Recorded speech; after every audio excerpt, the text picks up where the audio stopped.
in the neighborhood being FM 100.3 KFAN. Welcome back. Kevin O'Connell tomorrow at 11 a.m. from Twin Cities Orthopedics Performance Center. KOC, yeah, you know we. A little less than 24 hours from now. Meanwhile, let's go to Bloomington, Indiana. A man who will be balling this evening at Assembly Hall is a weekly guest, 9 to noon. He's Parker Fox, who plays for the Golden Gophers basketball team. Good morning, my brother. How's Indiana?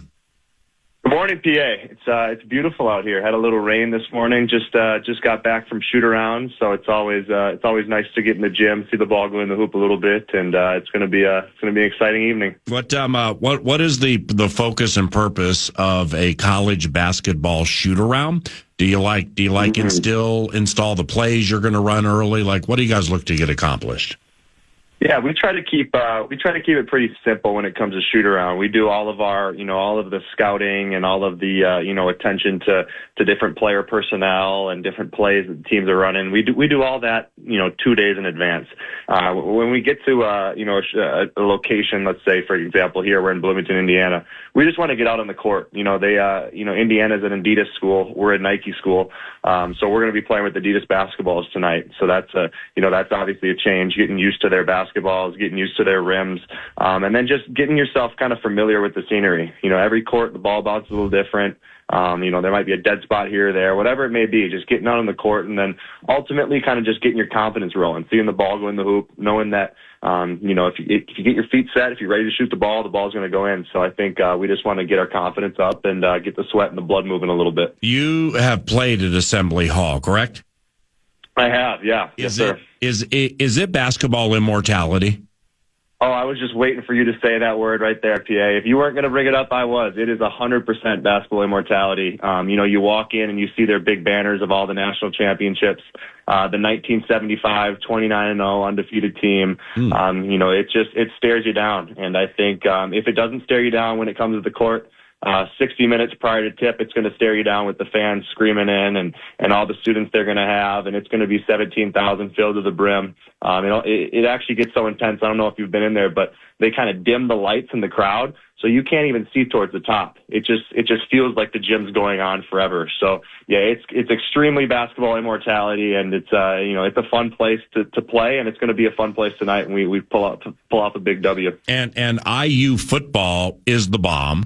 This year at least. IU basketball 7-2. Their losses at Gonzaga, can't be mad at you. Lost at home to Louisville, but they're into this thing off a 3-game winning streak. This is their Big Ten. This is their conference debut tonight. You guys already played Michigan State. Off the Michigan State game, my brother, to close, your game first, and then the team overall secondly.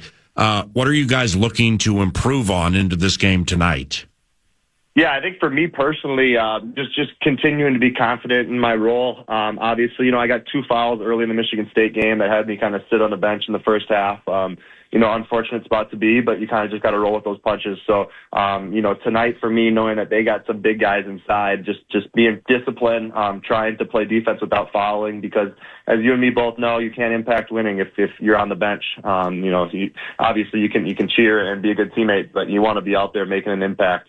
And then as a team, we know they like to pound it inside. They got a really talented guy in Malik Renew, and then a transfer in Balo, 7-foot man inside. So I think it's going to be, they're going to really try to go inside of those two. We got to find a way to stop that. And then when we do, push the ball in transition, because as you and me both know, big men get tired. So we got to run the floor, and then we got to ultimately be able to knock down some shots. Obviously everybody says it's hard to go in this place and shoot threes, but for us, if we're confident, we feel like we can knock them down. Right on, my brother. Well, get the money in upset-like fashion this evening, and we look forward to seeing you in person coming up here very soon. And thank you very much for the time, Mr. P. Fox. Thank you. Hey, Parker. Yeah. I became staccato there because I forgot what I was going to say, but now I remembered. You ready? Yes, sir. Don't know what you were doing at 9 a.m. this morning Central, 10 o'clock Indiana time. But Nordo's montage to the T-Pain song, all Parker does is win, win, win, win. It was phenomenal for your favorite football team. Then I did some drive-bys in the locker room. If you missed them this morning, fire up the free iHeartRadio app because we're going to play them back around the corner, okay? I will be doing that. I love the drive-by. Obviously love all you do, and Skol Vikes, baby. Yep, see ya. Thank you, bud. Parker Fox, the Golden Gophers against IU and the Hoosiers this evening. It's 11:13. The aforementioned montage and drive-bys are next. Welcome back, 9 to noon. The All We Do Is Win montage. Vikings 11-2. Vikings winners of 6 in a row. Vikings beat the Falcons and Kirk Cousins yesterday. Lopsided score, 42-21. The Purple doubling up on them. After the game, PA got the chance to do the drive-by chats in the locker room. First guy among many that he got the opportunity to speak with, Byron Murphy Jr., 6th interception of the season. You heard the highlight during the montage. And he kicked things off like that beautiful one-handed grab. I mean, did Justin Jefferson come up to you and say anything about how beautiful that catch was? He came up to me and said, "You a bad boy." And I just think that comes with us throwing the ball around, during walkthroughs and stuff. We're always just working on catching. And I just think that small stuff right there kind of helped me with that pick right there because like I said, in walkthroughs, we would throw catch one hands and stuff like that. So I definitely think that took a part of it. And like we said during the broadcast for Byron Murphy Jr., 6 interceptions in a season is the most by a Vikings cornerback since Jimmy Hitchcock in 1998. He had 7 that year. They won 15 games, and Byron has 6 this year. Tricky game today. They won the toss, took the ball, which is a defensive player. I mean, you kind of got to be like, okay, that doesn't happen often. Then they went down and scored. What changed after that? Definitely, when they took the ball, that just let us know they're coming to play. They came out here to play today. Obviously, the whole defense, that's going to wake us up. Know us, we got to go be in our business. Like you said, they came out, they made a couple plays, got the touchdown, and we just had to go back to the sideline, get the coaching points, and get our corrections. Go ahead. And everything after that, I feel like just started coming together. Obviously, us communicating on the defensive side and talking to each other even more. Lastly, Byron Murphy Jr., Vikings have won 6 in a row, 6 interceptions for Byron. From what you saw with your former teammate Kirk Cousins on film up to the game where he'd been struggling mightily his previous 3, compared to what you saw in the game, was anything different? I would just say Kirk's a great quarterback. Obviously had the time here with him. Definitely just, obviously watching film, he's getting the ball, kind of getting those interceptions. So I knew I had a chance to go get one. But we knew he was going to come in, play on his A game, obviously, and being back in Minnesota. But like I said, Kirk he's a good quarterback, but I just knew I had to go get the ball from him. You're fantastic. Congratulations on the victory. Yes, sir. I appreciate it. Byron Murphy Jr.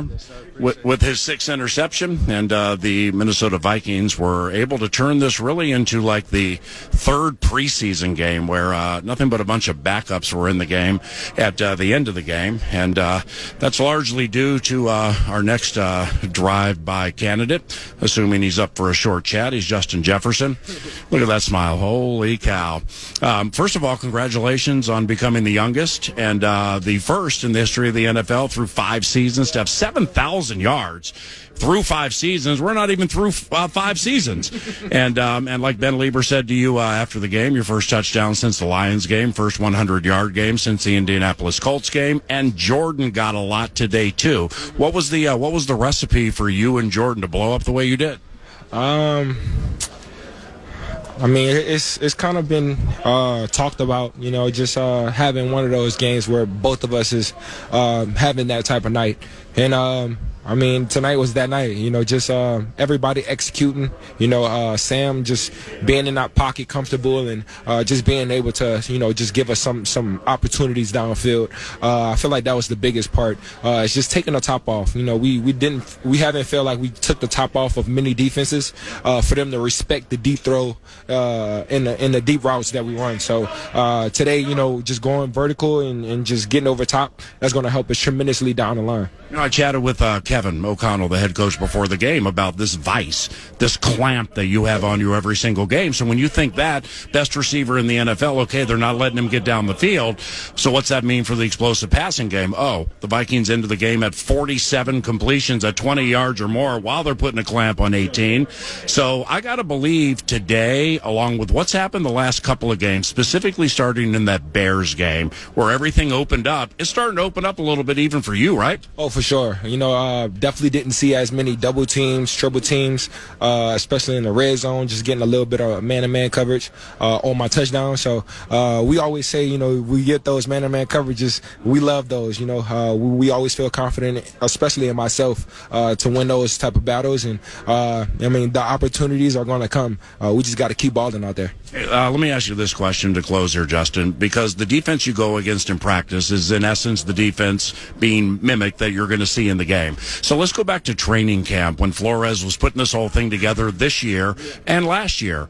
It's when teams go against the Vikings defense, what makes it so tricky to find ways to score points? Yeah, the blitzes that they do, and then even they'll show blitz and not blitz. So it's just a mind game, just putting that quarterback in a different bind. Him not being able to read if it's man or zone, and just that blitz. And then he have to get the ball out earlier than expected. So just putting that extra little pressure on Kirk today, getting some turnovers and getting the stops to get the offense back the ball, and us turning around and putting points on the board. That's big. That's something that we have to do.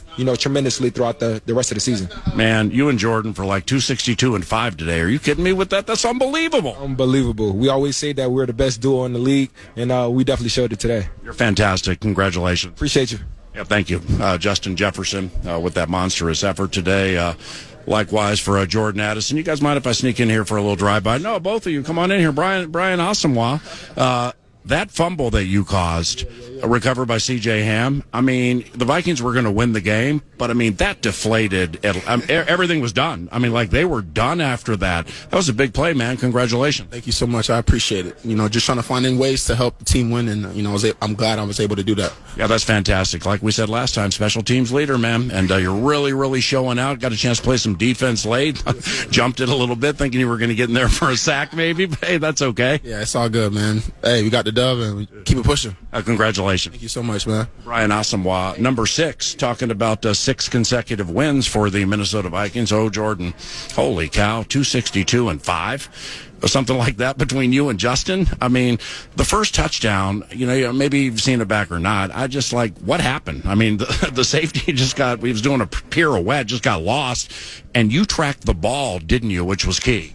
Yes, I did. I just seen the ball in the air, instincts kicked in, and I just went to go get it. It was 3 for 3 today. First 3 touchdown reception game in your NFL career. What seemed to work so well for you today? I'll say my teammates, the whole team, the defense, the special teams. I feel like we put a great team win together. So, I give thanks to all of them. Last one here, Jordan. Cam Akers, come on over here for a second. Hey, what'd you think of the win? I think it was great, to see these two guys, J.A. and Justin, go out and have career days, not career days, but what is it called? Days that haven't happened before. You know what I'm saying? To do something that hasn't been done is crazy to see, and be there to witness it. And then, it's a blessing also to be able to play with these guys. And you're a blessing to have on this team, man. You had 36 rushing yards near the end of the game that kind of sealed the deal. But no problem. But you're a Super Bowl winner, and along with O'Connell and some others, just what the vibe feels like, how to handle prosperity. Yep. You're onto something good here, don't you? I absolutely know I'm on to something good, but like KO said, it's not to boast to anybody about. We know in this room, in this locker room, exactly who we are and exactly what we got. So we're just gonna keep going to work every week, preparing and going to put it on the film every Sunday, Monday, whatever day we play. Just gonna keep going to put out the best result that we can. Yep. I appreciate you. Have a good day. No problem. Thank you. You too. No problem. Jordan, one last one. One last one here. I appreciate you waiting around. You've only been here a couple of years. Last year they went through those 4 quarterbacks. Now with Sam Darnold, 5 touchdowns. First time in his career he's done that. No interceptions. How well is he settling in these games? And what do you see during the week of practice where you're like, damn, that's my guy? Yeah, I think he's settling in pretty well. I feel like once he came in at camp, we seen how he could spin the ball around, and he really is a top quarterback in this league. But going through the week, when he's confident in the game plan, I feel like that's when he's at his best. He's anticipating throws, he's very accurate, and he, the plays that he extended, it's just his will to win. For real. Jordan Addison and Justin Jefferson make up the best wide receiving duo in the National Football League, and really it's developing into one of the best in the history of the Minnesota Vikings after that 5-touchdown performance today. God bless you, my man. Congratulations. Thank you. Skol Vikes, says Jordan Addison. Let's drive by over here and see what we can do. After the Vikings have won for a 6th consecutive time. And, hey, Jalen. How you doing, man? Good to see you. Quick little drive-by here. First of all, fist bump. Arizona, four tackles and a couple of tackles for loss. All right, here comes Jalen with that middle pressure. Whoa, let that stay consistent. Somebody's going to be in trouble. And I think he had around 4 tackles, 2 TFLs again today. The 2 passes defensed. You know better than me, man, but when those defensive linemen are knocking the ball or batting the ball at the line of scrimmage, that only leads to good things. You got to be feeling good about how this thing's going now, right? Honestly, yeah, of course I am. I'm just trying to do my part, and yeah, that's what it is, just trying to play my game. So Jalen, first full year from Oklahoma. You played earlier in the season, but now you're playing markedly more snaps. And as a defensive tackle, whether you call it nose tackle, 3 technique, I'm sure it changes. But for you during the course of the year, is it just a matter of opportunity, where you had to kind of just get the opportunity, and now you're playing with full confidence? Yeah, that's all it is. I just needed the opportunity, and I knew that coming from the UFL in the summer. I was just hoping somebody gave me an opportunity, and I was going to take it and run with it. So that's what I've been doing. Hey, a couple of guys with whom you play in your room, Harrison Phillips, Jerry Tillery, Jonathan Bullard, all really good against the run. Harrison has 4 passes defense this year, which is, I just can't stress it enough. It's so key when defensive linemen do that. Working with those guys, and if I left anybody out, I apologize. But what do you like about your room? I love the room. All 3 of those guys are some great vets, and they help you out. They're not like the vets, try to help make you figure it out on your own. They all help you out no matter what. So I love those guys. I love this room. So I wish it could hopefully stay like this. Last one for Jalen Redmond. Again, he's played a majority of the season, but he's playing a lot right now. So I think a good thing out of that is your body has to be fresh, man. You got to feel really good right now for December football, the postseason, and stuff like that. How's your body feel? My body feel good, Getting treatment, taking care of it, feels great. Okay, no complaints. So, hey, congratulations. Great having you here, man. 6 in a row for your squad. Yes, sir. Thank you. I appreciate it. It's Jalen Redmond with a little drive-by right there.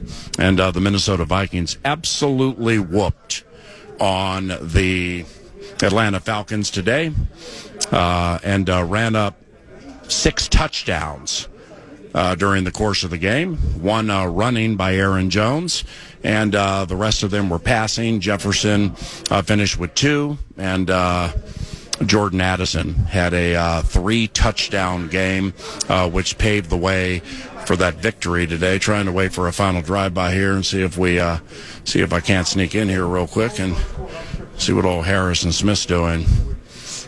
What's going on, Harry? Quick little drive-by if you got a second. You and Kirk are classmates. Both came in 2012. You played with him all of his career here. Is what you saw today what you guys saw during the week, or did they run it a little more effectively? What you think of the game? Yeah, I'd say it was pretty much what we expected. They did a good job running the ball. But ultimately, the 2 turnovers we got on defense, and the big one, in my opinion, was on the kick return that BA got out and Ham got on top of. That was really the point in the game that changed it. And the guy to your left here we chatted with to begin these drive-bys, Byron Murphy Jr. Six interceptions, man. That's the most by a cornerback for the Minnesota Vikings since Jimmy Hitchcock in 1998. Holy cow. And not only the way he's playing, that one-handed catch. I see you guys after a lot of practices, specifically Fridays, catching one-handers and stuff like that. But, that's as good a catch as you're going to see any receiver make, right? Yeah, Murph is he's making catches like that all week, in walkthroughs, even when it's low tempo, it's still impressive stuff. And it's I think that honestly does show up on game day, even the stuff in the walkthroughs. And he's a hell of a player. He's making a lot of plays, not just picks too. Yeah. Tight end coverage, tackling well. Yeah. He's one of the best doing it right now. All right, last one here for you, man.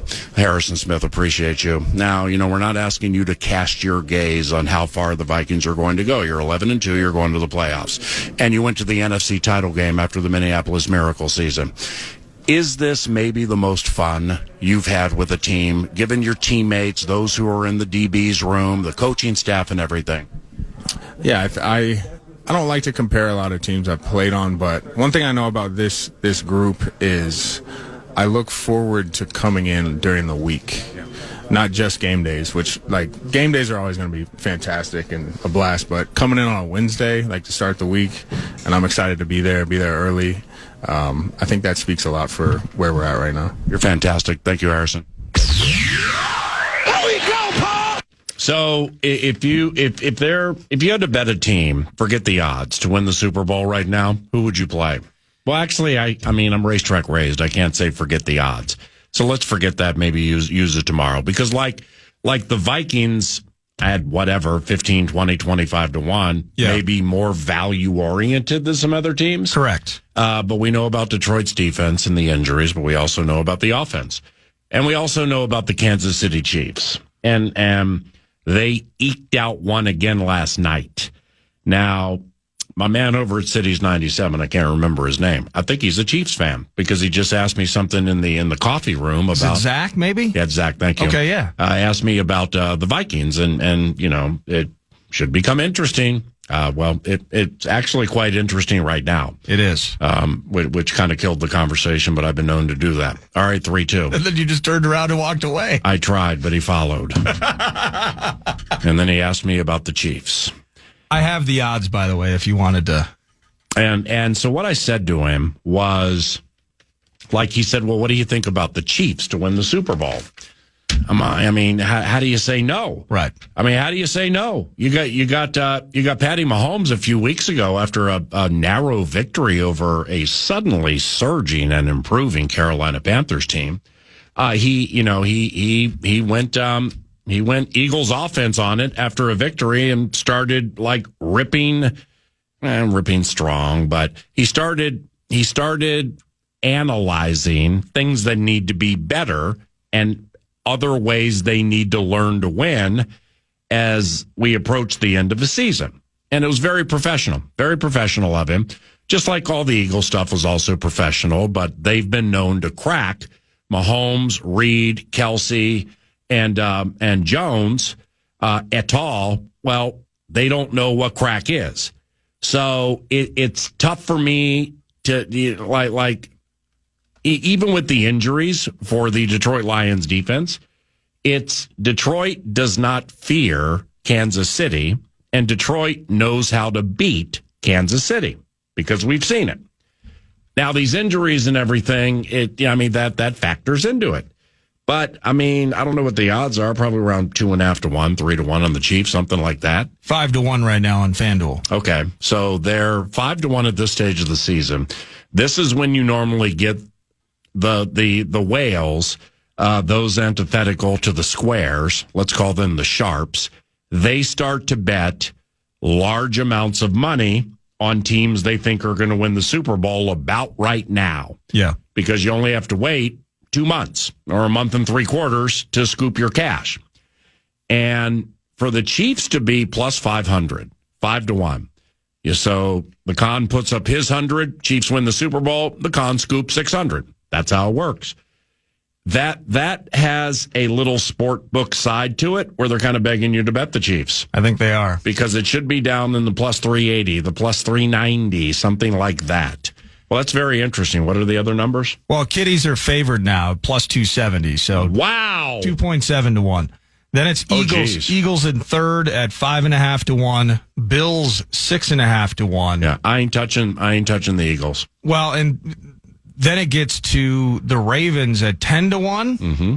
And then your Minnesota Vikings are sixth in odds at 17 to 1. 17 to 1. Yeah. And the at Packers, one point they were like 70. Packers are at 17 to 1 as well. Right. Okay. So does that tell you anything? You're mentioning this is the time of the year where the sharps might be. Well, the Chiefs are the value play. They're going to pull the duffel bag up to the counter and just put $100,000. Yeah. at 5-1. Yeah, you just got you can't care if you have to go on the road and play outdoor. I mean, none of it matters to the Kansas City Chiefs, you know? Well, and even last night, like they're doinking a field goal in to win. I mean, all the things are going their way. They still are completely battle tested. Mm-hmm. They're on pace as of this moment also to be the number 1 seed. And at 6.5 to 1, you're thinking about those Bills and you're thinking about Josh Allen, maybe MVP, and how good things are post Diggs. Yeah. They still have to go to Arrowhead to win that game, which they've proven they can't do, at least the last couple of years. They lost at home to the Chiefs last year.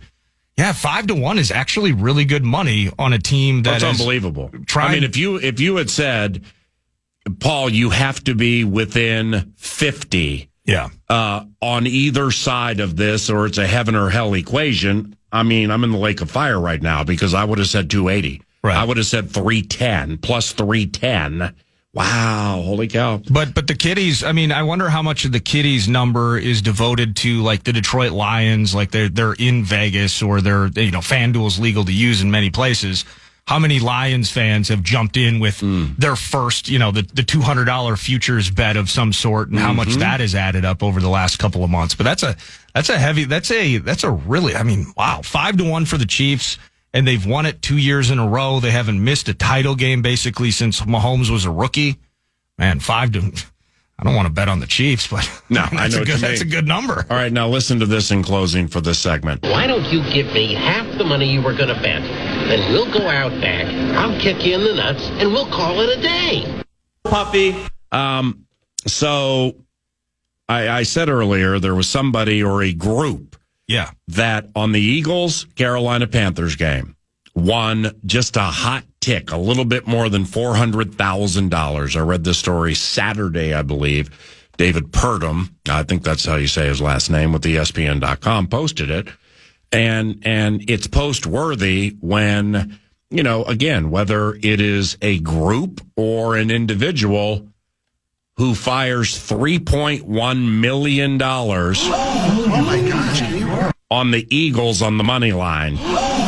The money line means eliminate the points. They were minus 12 at the time.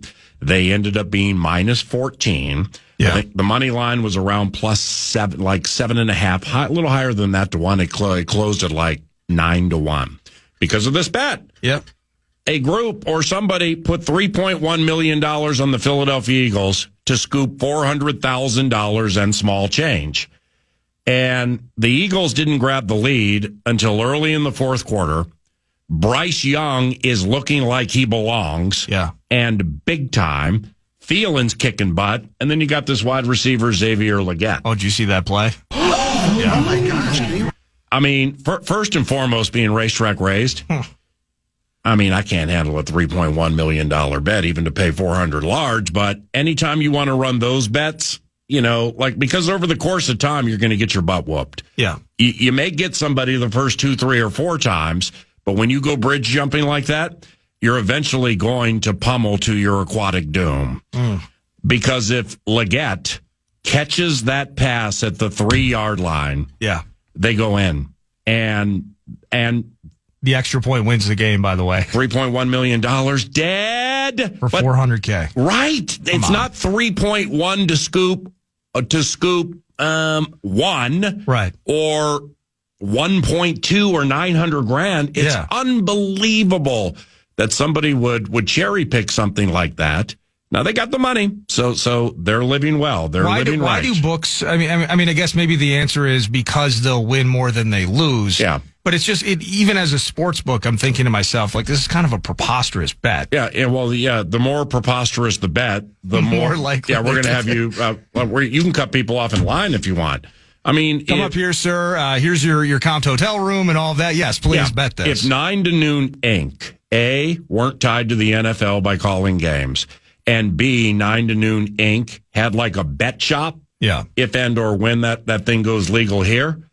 Well, yeah, I mean, if we have 2 million liquid where we can handle things like that, kitty, especially the dysfunctional Eagles. Had they watched the Carolina Panthers the last couple of weeks? Or the Philadelphia Eagles, who are eking things out each and every game, That's insane. $400,000, and they leveraged 3.1 on the line. Sometimes you can have dollars, but it doesn't mean you have cents.